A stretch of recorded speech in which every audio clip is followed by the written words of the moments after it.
when the call comes.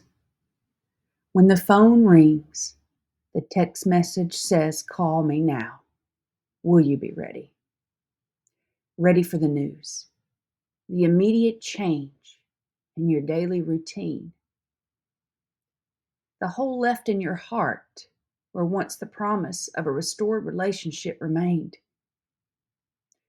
You now realize it's over, the death of the fairy tale, ending you tell yourself over and over as you recreate the false narrative in your head of how the restoration of all things will go.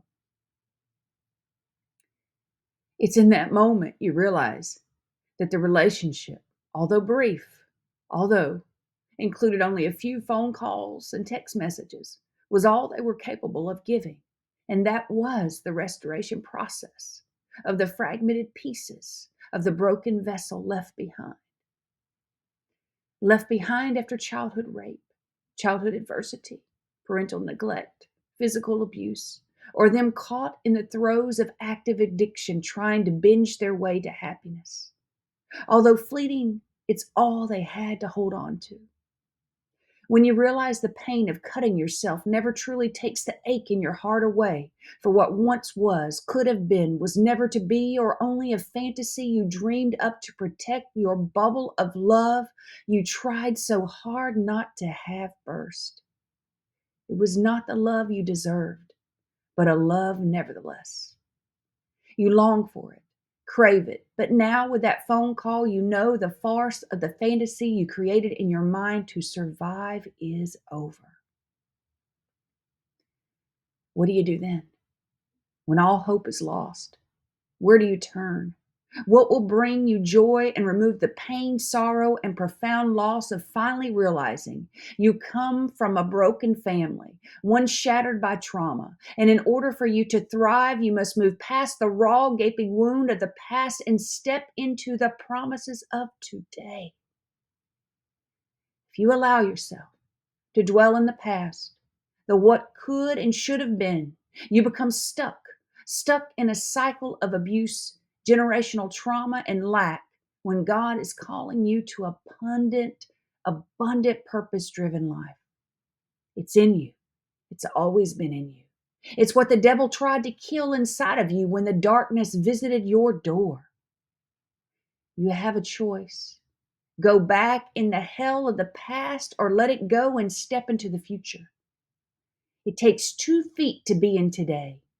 One to stand firm and one to step towards the abundant life waiting on you.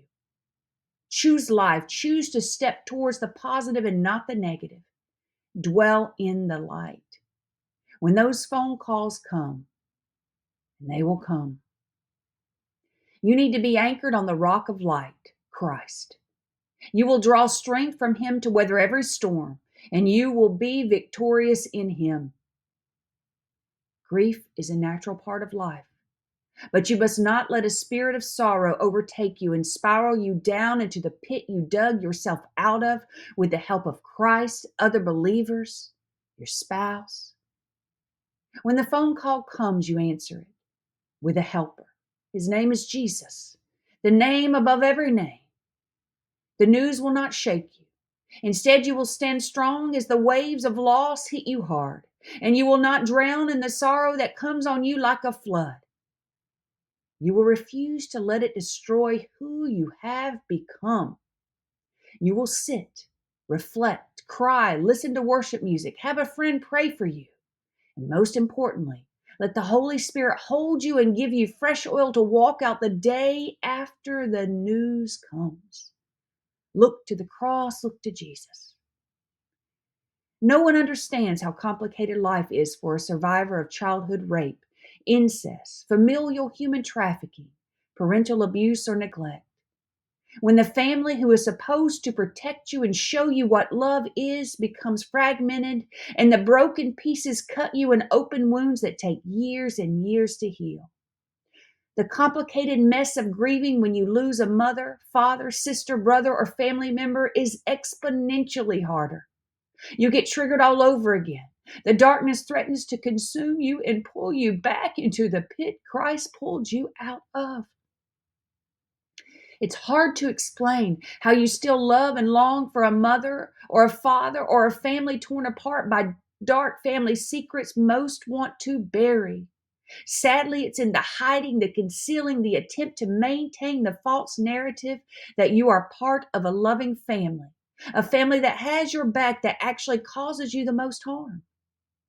Their attempts at keeping a sinking ship full of holes together in a tsunami of trauma responses, parenting in survival mode fails, and you end up the one they sacrifice to get themselves to a shore of perceived safety. Your sacrifice as a child to provide a false sense of stability to them, and the cycle of abuse continues. Generation after generation of broken vessels parenting in survival mode with trauma responses guiding them, and victim after victim being left behind. The cycle ends when you rise up, say no more. When you break out of the mold of your trauma self and break into the authentic self of whom God formed you to be when He knitted you together in your mother's womb. Break free, break out, break into whom God needs you to be to bring the kingdom of light, the kingdom of heaven on earth, and live the abundant life promised to us all. Today, I choose life, the promised land, and step into all God's called me to be. I do it for my mother who was destroyed by trauma. I do it for my father who was destroyed by trauma. I do it for my baby sister who was destroyed by trauma. Get behind me, Satan. You will not destroy another family on my watch. It ends today. The victory is ours. We serve a mighty God. This is the year His children are protected. This is the year you come out of Egypt and Egypt comes out of you. This is the year. No more of God's children will be lost. Will you rise up with me? Will you help me? Will you help me so no more shall perish? I need you. I'm asking you to unite, to help us, so not one more of God's children shall perish. This is Tammy Tony Butler, Would Reflected Spaces Ministry. When the call comes, will you be ready?